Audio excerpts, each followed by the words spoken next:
Welcome back to the Movie Draft House. I'm your host, Mark, joined by no one because it's a 5-minute review. And here today on the channel, we're going to be reviewing the sci-fi thriller, horror, action. It's an action movie, but the sci-fi film 65, starring Adam Driver. And that's it. He's the only one. And it's him and this little girl throughout the entire movie. But 65 is written and directed by Scott Beck and Brian Woods. And typically, when you have multiple directors, your film ends up being pretty garbage. And unfortunately for Adam Driver, not unfortunately for Adam Driver, he got paid a lot of money to do this. And listen, this movie sucks. Let's just get out of the way. The little thing is gonna plop up. It's gonna say this movie sucks. But I still want to talk about it because Adam Driver is an enigma.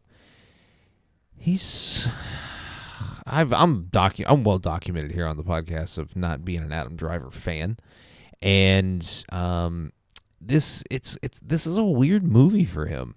He is typically more selective in his roles, and the roles that he has been accustomed to doing are heavy drama. That showcases acting, and maybe when he took the contract for this film, because it's produced by Sony, and Sony had to have backed up the money truck for Adam here, but when he signed it, he was probably thinking, okay, this is gonna be my kind of I'm not in a Star Wars film because that's the only other action films I've seen him in. I'm not, trying to win an award here. I just want to do something that's going to showcase me as maybe an action hero. Maybe I can kind of break out and get into some new stuff. The writing here doesn't do him any favors. The movie is very well produced. You can tell it had a large budget. CGI is pretty good throughout. The CGI is pretty good throughout. But Adam Driver, it's essentially it's a futuristic sci-fi movie that takes place in the past. It's weird. But Adam Driver, he's trying to make money to support his family.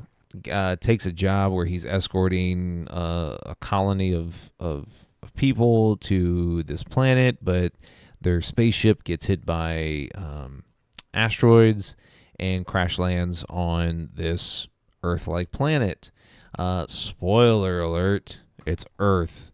And he encounters dinosaurs, and that's the whole thing, is that he's trying to get back into space, and I won't really spoil the ending, but it's just not good, man.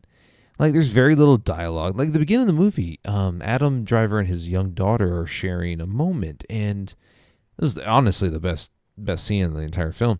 But I had a lot of hope after that scene, is because I was like, that little girl was pretty good in that. Adam Driver came across well as a dad.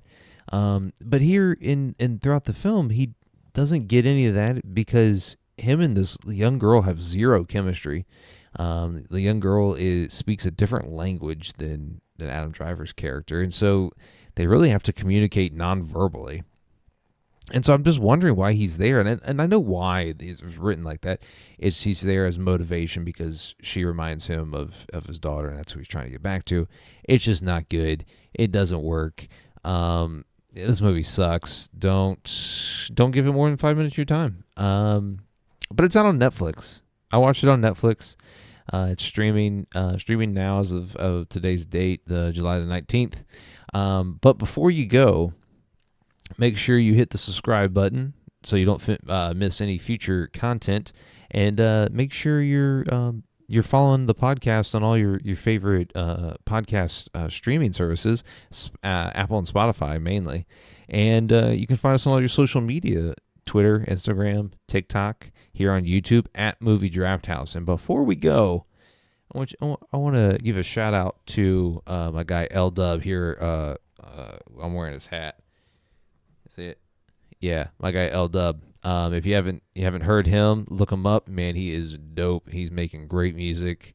Lucky to call him a friend, but tag him if whenever wherever, and he'll shoot you some music. So, anyways, we'll catch you on Thursday. Bye.